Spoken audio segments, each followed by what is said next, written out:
So tell us about your book. What is it about? Sure. Yeah, the book is really about kind of a broader exploration of socioeconomic change and social struggle over the past 40 years or so.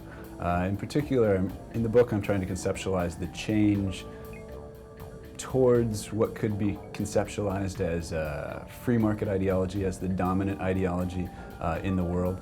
And then the subsequent shift that we've seen more recently is people beginning to kind of challenge this form of socioeconomic organization. Neoliberalism or neoliberalization was introduced in Bolivia in the 1980s. What we saw happen was the country was kind of amidst a kind of a rabid hyperinflation crisis for a number of reasons that I probably can't explain in such a short period of time. But what happened is proponents of neoliberal ideology at the time were able to capture the state, and in the process of solving the hyperinflation crisis, they introduced an array of policies that promoted free market ideology. Now, they were successful at kind of taming the hyperinflation, but whether or not the means through which they did that, the monetary policy they implemented, was actually neoliberal is a little bit debatable. But they did implement a number of other policies that would be classified as neoliberal. So we see things like the elimination of a minimum wage in Bolivia. It was reinstituted a few years later, but at a very low rate.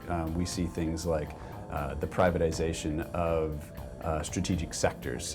In the 1980s, we see this in terms of a tacit privatization of the mineral sector.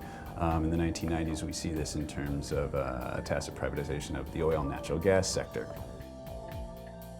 I pick up in the book kind of at this moment of the election of Evo Morales and the nationalization of the oil and natural gas sector. But resistance to neoliberalization, or at least kind of widespread acknowledged resistance, always existed, but it kind of came to a peak or started to really come to prevalence in the late 1990s and early 2000s. And probably the most iconic struggle is called the water wars. And so there's huge debates over whether or not water should be privatized as an economic good, right? Part of neoliberalization is privatization of public services. And the International Monetary Fund and the World Bank recommended that Bolivia privatize the water supplies of its largest cities. And so the Bolivian state went through with this plan, but in the process it substantially increased the price of water for the people in these places. And so what we saw is that some of the most disadvantaged segments of Bolivian society were paying upwards of 25% of their monthly income just to have access to clean water. Now this kind of creates a situation that is kind of ripe for revolt, we could say, or that is undesirable for many people, particularly given the kind of high levels of inequality and poverty prevalent in Bolivia. So we kind of see this kind of shift or kind of pushback against neoliberal policies start with the water war. We usually think that when a nationalization occurs and a self-proclaimed socialist gets elected president, that all investment would flee and go elsewhere.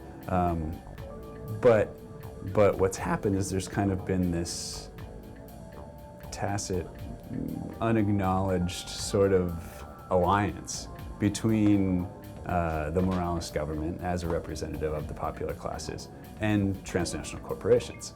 And so while the transnational corporations did have their taxes and royalties more than doubled, they're still making money.